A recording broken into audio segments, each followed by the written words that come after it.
So the best path is not necessarily the straightest. What is your zero? What does zero mean? Nobody starts completely from zero. And where is one?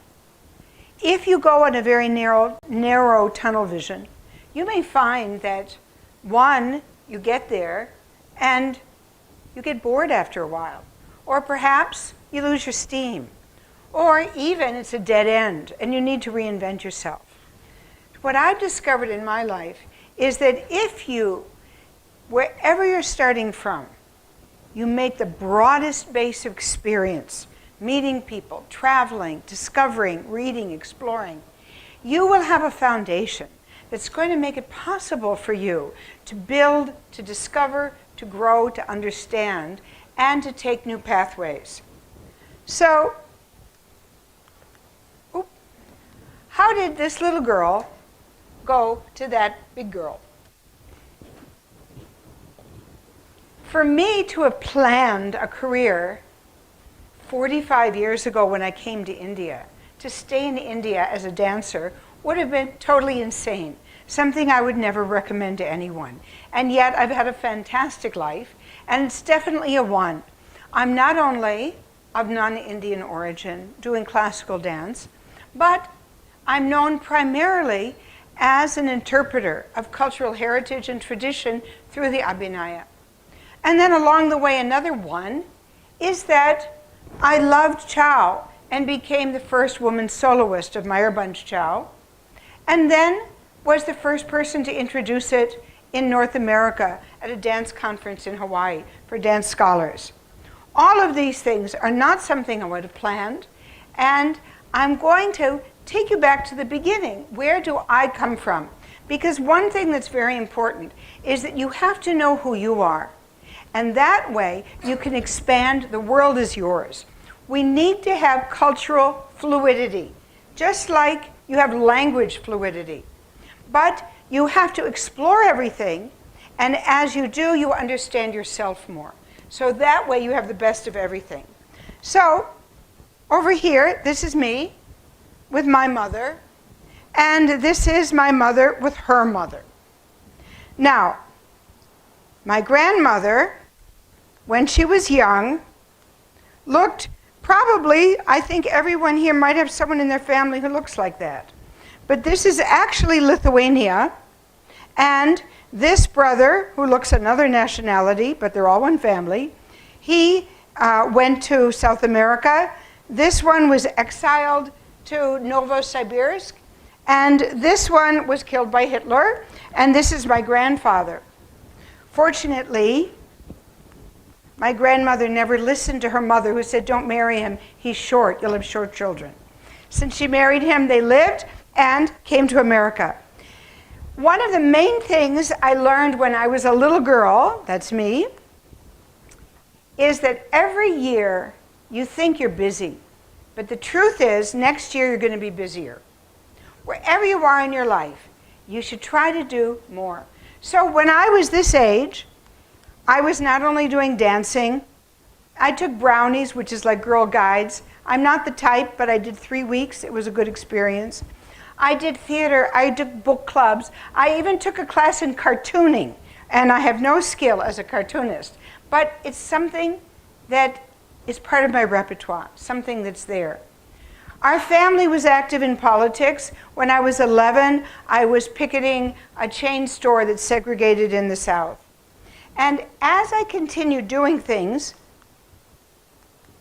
this is me in high school, I actually decided that I really could not be a dancer because dancing was too demanding of your time. If you're dancing, you've got to rehearse, you've got to practice, you've got to be in form, and it won't leave time for all of the other things that I wanted to do.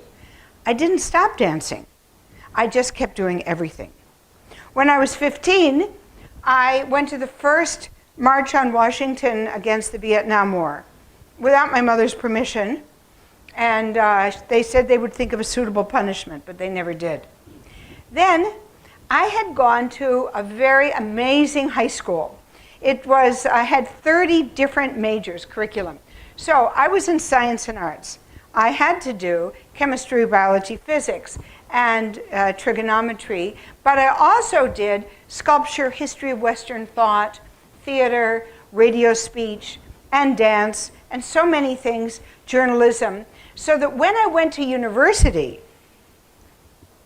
I talked my way into the honors college, stating that if my SAT scores were too low in the sciences, I already knew that wasn't for me, and I was high enough in the humanities, they should let me in. Talked my way in, and after that, I somehow, I don't know how I thought of this, but I said, what I want to do, I can't do in one college, because I'm interested in arts, I'm interested in humanities, I want to learn more about Asia. And Arts of Asia is in art and architecture, and ethnomusicology is in the music school. So I petitioned the Board of Governors to let me create my own degree program. It was fantastic. If I had a stupid class or teacher, it was no longer part of my major. Fantastic. And along the way, I was very involved in politics. I applied for Miss Teenage Detroit because $10,000 scholarship, maybe I could have gone to Radcliffe. But of course, the winner was a blonde girl who had a fire baton. So that, is that a zero, is that a plus? Great experience. One of the judges actually quit because of it. I went to Mississippi doing my puppetry. My sister was in civil rights, and I went down and below poverty line children, they had a Head Start program, nursery, and I taught paper bag puppets to teachers and parents. I realized that you have to travel. The next year I didn't want to go to Mississippi. I said, I want to go to Mexico. My mother always said, when you want to do something, write me an essay. Justify it. So I did. And I went to Mexico with my sister. Then, when I was in college, I was the first freshman ever elected to student government. And, as you can see, freshman woman's hours organizer. I convinced the Board of Governors to get rid of curfew for girls. I said, look, a boy can have a girl out and not let her know the correct time, and then she can't go back late because the punishment is too steep. Girls should be able to come home whenever they need to come home. And after that, I was always home on time. I mean, it wasn't an issue. I just thought we ought to have the right. Now, I traveled to Europe during my 2 summers after my freshman, sophomore year. And it was fantastic, great. And I said, go back whenever reason, no more tourists. We had Indian family friends. When I grew up, I had this amazing exposure to dance, music, theater, film from all over the world. Every month I went to at least 1 or 2 concerts. Detroit is the home of the labor movement, which meant there were all ethnic communities. I saw Satyajit Ray's Panther Panchali when I was the age of the girl Durga. So I could identify on a very human level. I wanted to go to India. I didn't want to go as a tourist. So what happened was, I had the chance to learn Manipuri. This is Tagore-style Manipuri. And I was dancing in college. And I thought, okay, I'll go to India and I'll continue Manipuri. That'll be an entree. I definitely didn't plan on being a classical Indian dancer. But I thought a year in India studying the dance would be useful for whatever I wound up doing. Again, a zero was that I was supposed to go in '72, and it was right after the Bangladesh War. Nixon was our president. He was just about as bad as Trump, maybe even worse. And so the Indian government said, no more free ticket for students and scholars. We're making criteria you have to follow. That took them time. I was told that at any point, they could make a decision, and I could be in India in 2 weeks. That took 1 year. So I felt like I was in a Kafka novel. But in that year, I turned that zero, those lemons, into lemonade by deciding, okay, I'll finish my master's degree. I taught as a teaching fellow. Because I finished, I didn't have to rush back after my Fulbright. I extended it for another year. By that time, when you're doing things that you love, and you're not thinking about what's the purpose of it, you just put one foot in front of the other. And then I realized, if I go back to America after 2 years going in circles, I'm going to be between the bride's pageant and the Bhangra, and that's it, 2 years. Let me stay a little longer. Maybe I can do a little more. Okay. I go back to America for the summer, teach as a guest lecturer at my university, get married, do the opposite of what Indians do. Married my husband, brought him back, American, to India. One of the reasons, by not marrying an Indian, everyone knows that I'm here because of me.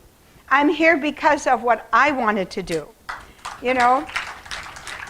If I had done everything I had, and unfortunately, if I had a wonderful husband who was Indian, everyone would say, oh, well, you know, time passed. She's got to do something since she's here.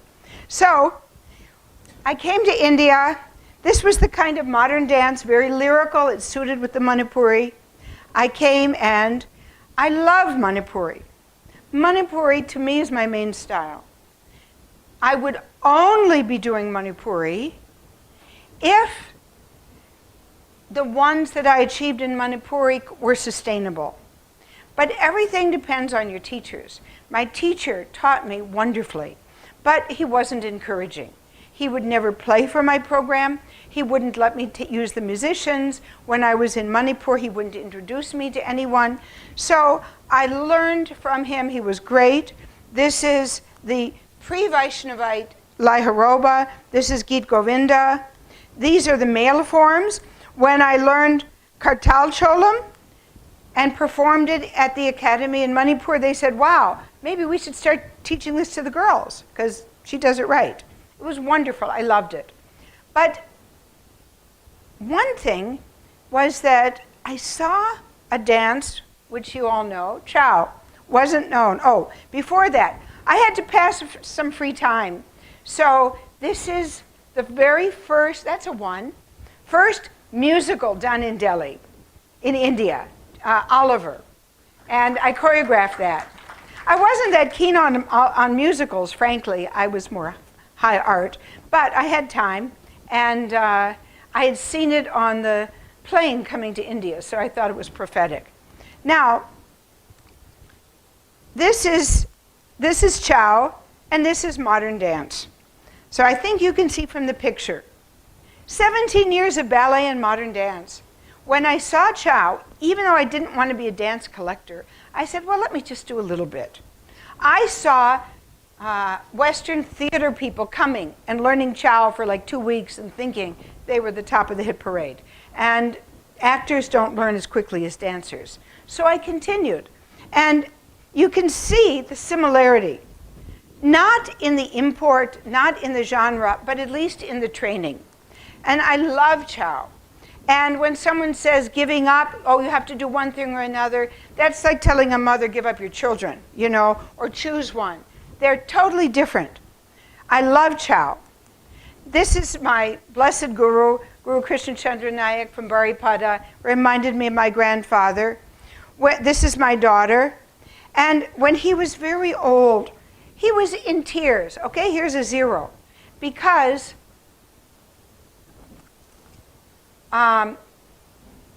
when he wanted me to show his technique at an international festival, his patron, who ran the institution where he was teaching in Delhi, said, no, you have to have the artist of my choice. He said, fine, let him dance. You want to show him off. But to show the technique properly, let Sharon do it.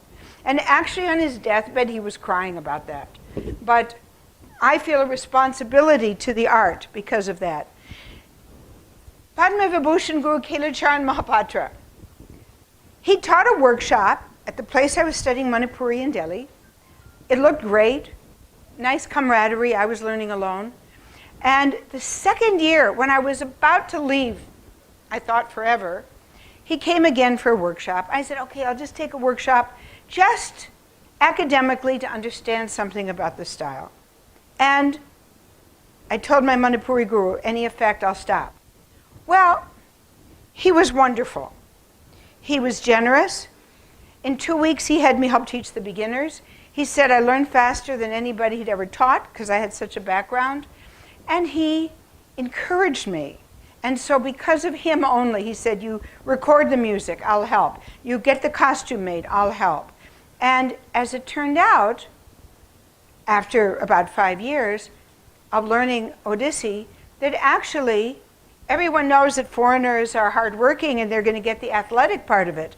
But it turned out that dramatic expression was my forte. Now, here I am in class, and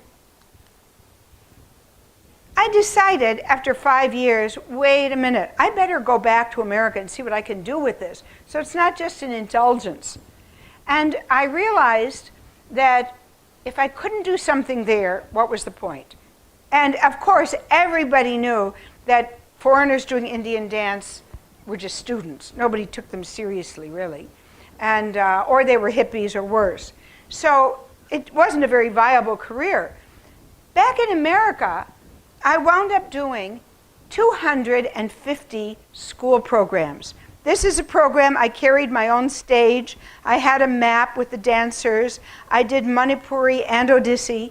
And when I had done 250 programs, this is a time when America had money for culture and cross-cultural education in the arts. They don't anymore. But this was in Los Angeles. So when I'd worn out my costumes, I said, I will come back.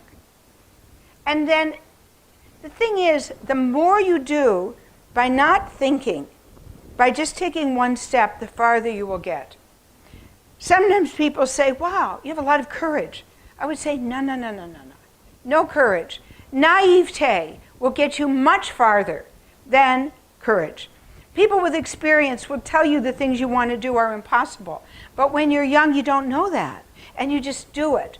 And once you've smashed through walls, other people are complaining because they bang on the door.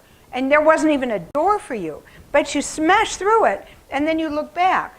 And then that's what happens, okay? So definitely, everything that you do, nothing is lost. You keep going forward, you will get to new places. I came back to India, and I came to Saraikela. Why did I want to learn mask dance? Because I used to do a lot of puppetry, and it was a way of connecting. And because also I had danced in the Festival of Masks in LA, and I thought, why not learn a mask dance? It was very challenging. Now, when I was here dancing first, I came to Saraikela pregnant. I had decided that the only way I could afford to have a child was if I was pregnant while I was on a fellowship. So I planned it. I danced in Indonesia, arrived in India, danced, studied, and then when I'm done, I'm traveling around with this little girl. Now, you can just imagine when people saw her here in Jharkhand, in Mayurbhanj, they all thought, oh my God, what's wrong with that poor child? She's so ugly, she's got no hair, she's got no color. But she had a fantastic childhood, and fortunately, enjoyed every minute of it. Now, something interesting happened at the 15-year mark. Here I am with my guru, Kelu Babu, the great musician, Pandit Bhuvneshwar Mishra, his son, Ratikant, who leads the company, singer Rakamanti. Here we are in Disneyland. I did 22 shows in the US. The way I could take my musicians was, again, one of these things, you never can get anything by just asking or just trying. See, or maybe that's for me, because another one is that India, as we know, it's hierarchical, it's feudal. I am not part of any community, no jati, no batchmates, no brothers, uncles, fathers, husbands, sugar daddies. Whatever I got was on merit. And yet I got support. And because of that, I danced there. Other dancers in America who danced with me went on to great careers while I was here. I performed with my teacher. I had the chance to play myself to inspire a dancer. That's another one. Great experiences, friends with artists like Ravi Shankar. Another one was changing the attitude of the public in Delhi that foreigners could be artists by presenting 6 years of festivals. And the experiences, the awards, the opportunities, teaching. This is my student of 16 years who now will move the tradition forward, and doing things for everyone from police, South Africa. This is with the vice president. All of these marvelous experiences are because you have to experience everything. Everything prepares you for the next thing. I've given up my puppetry, but I have so much else. My Manipuri guru didn't encourage me, but my Odissi guru did.